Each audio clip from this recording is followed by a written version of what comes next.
તો તાપી જિલ્લામાં ભારે વરસાદથી જનજીવન પ્રભાવિત થયું છે। છેલ્લા 24 કલાકમાં સરેરાશ 4 ઇંચ વરસાદ ખાબક્યો છે। જિલ્લાની નાની મોટી તમામ નદીઓમાં પૂરની સ્થિતિ જોવા મળી રહી છે। મેંદોડા અને પૂર્ણા સહિતની નદીઓ બે કાંઠે વહી રહી છે અને આ સાથે જ પાણી ભરાઈ જતા જિલ્લાના 43 રસ્તાઓ પણ બંધ પડ્યા છે। પુલ પાણીમાં ગરકાવ થતા વહીવટી તંત્ર એલર્ટ મોડ પર જોવા મળી રહ્યું છે।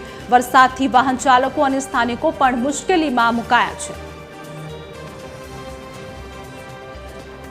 જિલ્લામાં છેલ્લા 5 દિવસથી અવિરત વરસાદ વરસવાને લઈને નદી નાળાઓ બે કાંઠે વહી રહ્યા છે। ત્યારે વાત કરવામાં તાપી જિલ્લાની હાલમાં આ જે નદી જે છે આ મેંદોડા નદી જે છે બાજીપુરાથી પસાર થઈ રહી છે। વાત કરવામાં આવે તો મેંદોડા નદી જે છે બાજીપુરાથી પસાર થવાના કારણે હાલમાં તેના લો લેવલ જે પુલો જે છે તે હાલમાં પાણીમાં ગરકાવ થઈ ગયા છે, જેને કારણે સ્થાનિક લોકોને ભારે મુશ્કેલીનો સામનો કરવો પડી રહ્યો છે। ત્યારે સ્થાનિક લોકોને સાવચેતી માટે અને સાથે જ માછીમારો માછીમારી ન કરે તે માટે અહીંયા સ્થાનિક પોલીસ તંત્ર પણ હાલમાં બંદોબસ્તમાં ગોઠવી દેવામાં આવે છે। વાત કરવામાં આવે તો તાપી જિલ્લામાં અત્યાર સુધીમાં 43 જેટલા રસ્તાઓ જે છે તે હાલમાં બંધ છે, જેમાં સૌથી વધુ રસ્તાઓ જે છે વાલોડ તાલુકાના 19 જેટલા રસ્તાઓ હાલમાં બંધ કરી દેવામાં આવે છે, જેને કારણે સ્થાનિક લોકોને જે છે તે વધુ હાલાકીનો સામનો કરવો પડી રહ્યો છે।